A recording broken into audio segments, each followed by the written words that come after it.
आज का जो सेशन है वो बहुत ही इंटरेस्टिंग सेशन है। मेरा बहुत प्रिय टॉपिक है, क्योंकि ये टॉपिक तुम्हें बताएगा कि तुम्हें कैसे अपनी तीसरी आंख को एक्टिवेट करना है, कैसे तुम्हें उस परम को देखना है। राधा योग मैं कोशिश करूंगा कि तुम्हारे को बहुत ही सरल शब्दावली में समझाऊं, इसे इजी कर दूं ताकि तुम्हें समझते आ जाए। तीसरी आंख को एक्टिवेट करने के लिए दो ही उपाय हैं, दो ही क्रियाएं हैं। पहला तंत्र यह है कि तुम्हारी आंख से जो चेतना बाहर की तरफ जाती है, जिसे तुम दृष्टि बोलते हो, उसे रिवर्स कर लेना। वो जो चेतना की धारा है उसे उल्टा घुमा लेना और अपने अंदर देखना, क्योंकि परमात्मा तो तुम्हारे अंदर ही है। जब तुम अपनी आंख की दृष्टा को योग शक्ति से रिवर्स कर लेते हो तो तुम्हारी तीसरी आंख एक्टिवेट हो जाती है और वो जो जीवन धारा है वो उल्टी बहनी शुरू हो जाती है। जब तुम आंख से बाहर देखते हो तो तुम वही देखना पसंद करते हो जिसमें रस आता है। इसके विपरीत जब इस धारा को अंदर की तरफ मोड़ लोगे तो परमात्मा को देखते का जो रस है वो आना शुरू हो जाएगा और वही परम रस है। तुमने मेरी बात को अगर गौर किया हो तो मैं तुम्हें बोल रहा हूं धारा। अगर तुम राधा के वर्ड को अपोजिट डायरेक्शन में कर दो, यानी कि उल्टा कर दो, तो ये धारा हो जाता है। ये जो धारा है, ये जो राधा वर्ड है, यही जीवन की धारा है। जो उल्टी बहनी जब शुरू हो जाती है तो तुम्हें परम का बोध होना शुरू हो जाता है, तुम्हारी तीसरी आंख एक्टिवेट हो जाती है।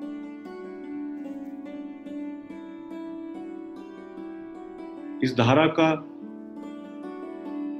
धारा को उल्टी करने का मैंने तुम्हें बताया कि एक तरीका तो है कि तुम योग साधना करो, कुंडली जागृत का एक तरीका है जिससे तुम इस धारा को विपरीत दिशा में ले जाकर अंदर जो तुम्हारे घटित हो रहा है, जो परमपिता परमात्मा भगवान श्री कृष्ण जो तुम्हारे अंदर बैठे हैं,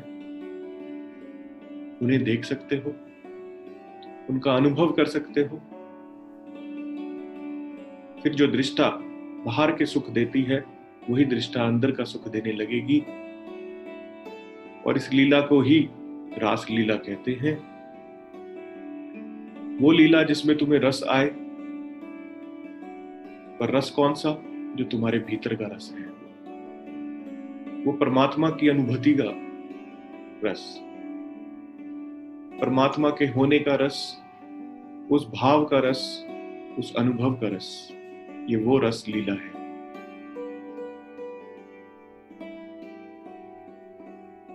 वर्षों वर्ष लग जाते हैं इस प्रैक्टिस में, इस तंत्र को साधने में।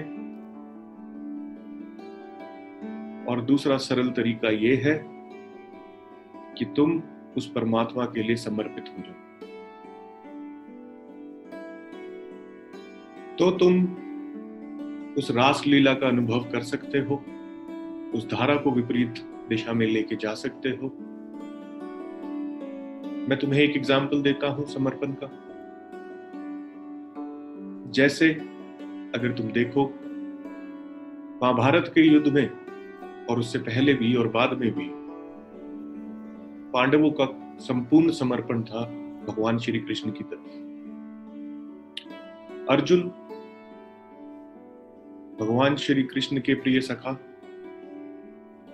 उनकी किसी बात पे प्रश्न नहीं उठाते थे, उनकी डायरेक्शंस को फॉलो करते थे और उनका पूरा मनोभाव जो था भगवान श्री कृष्ण के लिए समर्पित था। क्या तुमने एक मैग्नेट को देखा है? जैसे कोई चुंबक अगर रखी हुई है और उसके पास कोई लोहे की धातु तुम रख दो, तो वो चुंबक उस धातु को,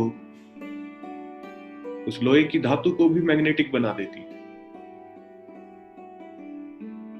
यही वो शक्ति है, यही वो ऊर्जा है जो तुम्हें तुम्हारे से कनेक्ट करती है। बहुत ही सरल है, पर भाव समर्पण का होना चाहिए। समर्पण का भाव उसके लिए होना चाहिए जो अपनी इस धारा को विपरीत दिशा में ले जा सकता है, क्योंकि वही तुम्हारे अंदर वो मैग्नेटिक फील्ड पैदा कर सकता है। ये दो सरल तरीके हैं इस जीवन की धारा से कनेक्ट होने की और उस रास लीला का अनुभव करने की। मैं चाहता था कि मैं तुम्हारे साथ ये साझा करूं, क्योंकि जितना जटिल इस विषय को बनाया हुआ है ये उतना है नहीं। प्रैक्टिस का विषय है, कंसंट्रेशन का विषय है, साधना का विषय है, इस पूरे तंत्र को सिद्ध करने का विषय है, इसे धारण करने का विषय है, इस विषय से कुछ अर्थ यानी कि मीनिंग निकालने का विषय है, जिससे कि तुम्हारे मनो डिजायर्स, तुम्हारे मन की जो कामनाएं हैं उनकी पूर्ति हो सके। और जैसा मैंने तुम्हें अपनी वीडियो में बताया है, धर्म अर्थ काम मोक्ष वाली, कि मोक्ष की प्राप्ति है अल्टीमेट गोल को प्राप्त कर लेना, और इस क्रिया से तुम उस अल्टीमेट की प्राप्ति कर सकते हो, उसका अनुभव कर सकते हो। ये बहुत सरल है, पर प्रैक्टिस का विषय है। Practice with dedication. करते आ गया तो रास लीला का बड़ा ही अद्भुत अनुभव होगा।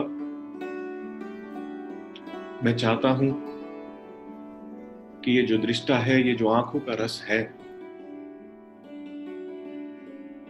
इसे तुम विपरीत दिशा में बहाओ, जिसे आंखें उल्टी कर लेना कहते हैं। यानी कि जो तुम बाहर देख रहे हो मनोरंजन की चीजें, कुछ समय अपने अंदर का जो मनोरंजन है उसमें व्यतीत करो, उसका अनुभव करो और उस रास लीला में शामिल हो जाओ, क्योंकि रस तो वही है। बहुत ही अद्भुत,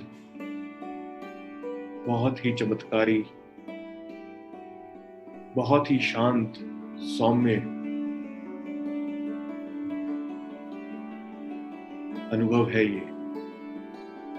करके देखो, ध्यान करो, रोज करो, एटलीस्ट 1 घंटा रोज बैठो ध्यान पे, ताकि ये अनुभूतियां तुम्हें भी हो। राह दे, तू राह दे। कौन राह दे? भगवान श्री कृष्ण से प्रार्थना होती है कि हे भगवान श्री कृष्ण, हमें राह दे। कौन सी राह दे? वो राह दे जिससे हम अपनी धारा को विपरीत दिशा में लेके जाकर उस परम सुख का अनुभव कर सकें। आज के लिए इतना ही। फिर मिलता हूं किसी और ही ऐसे सनातन टॉपिक पर साधना करते रहो। हाँ, मेरी बात को ध्यान रखना। ये जिंदगी का जो मेला है,